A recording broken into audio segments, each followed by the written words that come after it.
Sa malalamig na kagubatan ng Hilagang Amerika, may isang nilalang na kinatatakutan ng Algonquian na tribo, ang Wendigo. Sinasabi ng alamat, ang Wendigo ay dating tao na nilamon ng kasakiman at matinding kagutuman. Kapag ang isang tao ay napilitang kumain ng kapwa niya dahil sa matinding tagutom o desperasyon, unti-unti siyang nagbabago, humahaba ang kanyang mga pangil, pumapayat ng sobra, at nagkakaroon ng mapanlinlang na lakas at bilis.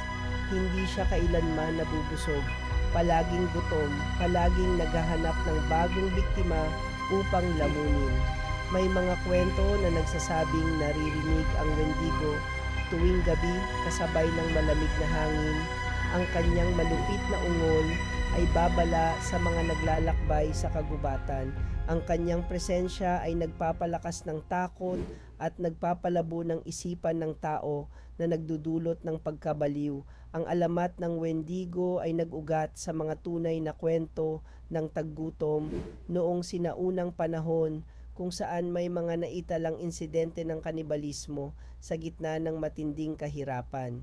Hanggang ngayon, nananatili itong paalala na ang kasakiman, labis na pagnanasa at kawalang kontrol ay maaaring magpalitaw ng tunay na halimaw sa loob ng tao, isang espiritu na hindi kailanman mapapawi ang gutom,